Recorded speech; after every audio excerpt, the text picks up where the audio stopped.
زید صاحب، ایک ویڈیو میں نے دیکھی آج کل، یہ سوشل میڈیا ایسی مطلب حقیقت ہے جس سے کوئی مفر نہیں ہے۔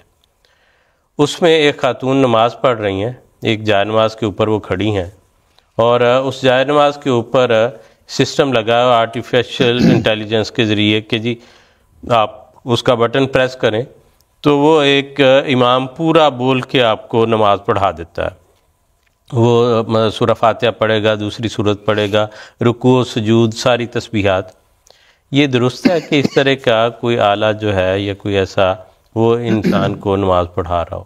بات یہ ہے کہ مختصر یہ ہے کہ میری ناقص رائے میں تو یہ درست نہیں ہے، لیکن اگر ہم اس پہ غور کریں تو اللہ تعالیٰ نے قرآن کریم میں یا حضور صلی اللہ علیہ وسلم نے جو ہمیں عبادات کی حکم دیا ہے اس میں اس کی ایک روح ہے، اور اس میں انسان صرف یہ نہیں ہے کہ وہ عبادت کرتا ہے بلکہ اس کے دل کے جذبات اللہ تعالیٰ کے حضور اس کے آستانے پر مختلف کیفیات میں وہ بہتے ہیں۔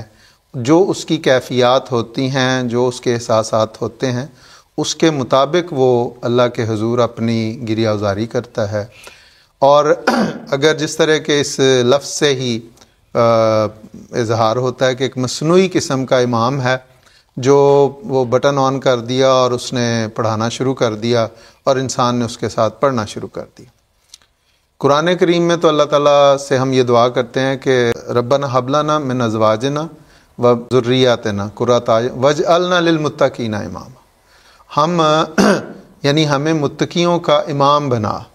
تو امام تو ایسا ہے جو خود تقوی پر قائم ہے۔ اب اس میں اس مصنوعی تو اسی طرح جیسے کاغذی پھول ہوتے ہیں جس میں کسی قسم کی خوشبو نہیں، کوئی احساسات نہیں، کوئی جذبات نہیں۔ تو پہلی بات تو یہ ہے۔ تو دوسری اس بارے میں حضرت مسلم اور رضی اللہ تعالیٰ عنہ کا میں پڑھ رہا تھا، تو بہت پہلے جب نیا ریڈیو ایجاد ہوا تو اس وقت اس زمانے میں ریڈیو کی بہت بڑی اہمیت تھی۔ تو کسی نے حضرت صاحب کی خدمت میں عرض کی کہ حضور اگر قادیان کی مسجد مبارک میں ریڈیو لگا دیا جائے تو مختلف ملکوں میں لوگ جہاں جہاں اس کی آواز جائے وہ نمازیں پڑھ لیں جہاں حضور پڑھا رہے ہوں گے، تو اس کی اقتداء میں۔ تو حضور نے فرمایا کہ اس سے دو نقصان ہوں گے۔ ایک تو جو جماعت کا مقصد ہے کہ نماز با جماعت کا اتحاد اور اخوت، وہ ختم ہو جائے گی، لوگ اپنے اپنے گھروں میں نماز پڑھ لیں۔ اور دوسرا نقصان اس کا یہ ہوگا کہ لوگ کہیں گے کہ اچھا مسجد مبارک میں قرآن کریم پڑھا ہی جانا، ہمیں یاد کرنے کی یا پڑھنے کی کیا ضرورت ہے؟ تو قرآن کریم کی علم کی طرف جو توجہ ہے اس سے ہٹ جائے گی، تو اس لیے اس کی اجازت نہیں دی جائے۔ اب آپ دیکھ لیں کہ حضرت صاحب اللہ تعالیٰ کے فضل سے اب MTA ایک بہت انٹرنیشنل ہے، وسیع اور عریض ہے، لیکن اب بھی ہم اس پہ اس کے اقتداء میں، حضور کی اقتداء میں مختلف ملکوں میں نمازیں نہیں ادا کی جاتی بلکہ صرف وہ سنا جاتا ہے اس سے۔ پھر اس میں ایک اور بڑی مزدار بات یہ ہے کہ صرف امام ہی کیوں آرٹیفیشل، مقتدی کیوں نہیں آرٹیفیشل ہو سکتے؟ اور پہلے تو یہ ہے کہ اگر اکیلا کوئی بندہ ہے تو وہ 2-3 آرٹیفیشل مقتدی پیچھے مسلح بچھائے اور وہ گویا ایک باجماعت نماز ہو جائے، تو یہ ایک مزے کا بن جائے گا۔ پھر اس میں یہ کہ پھر آرٹیفیشلی امام اور آرٹیفیشلی مقتدی مقرر کر دی جائیں مسجدوں میں، نہ کسی کے آنے کی ضرورت نہ کچھ۔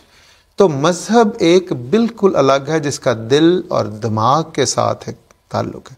آرٹیفیشل میں دیکھیں نا، بات یہ ہے کہ یہ بھی انسان کا اپنا بنایا ہوا ہے۔ گویا اللہ تعالیٰ نے انسان کو جو دماغ دیا ہے وہ اس حد تک ترقی کر چکا ہے کہ اس نے یہ چیز بنا لی ہے، گویا یہ اس کا غلام ہے، ابھی بھی اس کے دماغ میں اس سے بڑھ کے ہے۔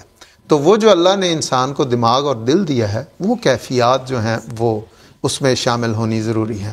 پھر حضرت مسیح علیہ السلام نے فرمایا کہ جسم جو ہے وہ ایک جسمانی غذا کا تقاضا کرتا ہے، اس کو بچانے کے لیے، زندہ رکھنے کے لیے جسمانی، اور روح کی غذا روحانیت ہے۔ وہ اگر اس میں نہیں ہے، وہ آرٹیفیشل جو مسلح ہے اس میں وہ چیزیں تو نہیں۔ اس لیے یہ ساری چیزیں جو ہیں یہ اپنی جگہ پہ دنیا کی ایک ڈگر ہے، دنیا کی ایک ایجادات ہیں، اس کو مذہب کے ساتھ نہیں شامل کرنا چاہیے۔ مذہب بالکل اللہ اور بندے کے ساتھ ایک ایسا تعلق ہے، جب تک اس میں باؤنڈنگ نہیں ہوتی، جب تک اس میں مضبوطی نہیں ہوتی، اس کا مقصد پورا نہیں ہوتا۔ اور وہ تو ایسا کرائے پر کوئی آدمی رکھا ہوا ہے، وہ آپ کی جگہ نماز پڑھ رہا ہے، تسبیحات بھی وہ کر رہا ہے، آپ کے دل سے وہ نہیں نکل رہی، سجدے میں بھی وہ آپ کو جو ہے وہ لے کے جا رہا ہے، اور باقی بھی قرآن کی صورتیں پڑھنے کا جو دل پہ روح پہ اثر ہوگا وہ اس طرح حاصل نہیں ہوتا، اور پھر آنے والی نسلیں تو اس سے بالکل دور چلی جائیں، کوئی قرآن جو ہے وہ یاد نہ کرے۔ جزاک اللہ خان صاحب، بہت شکریہ۔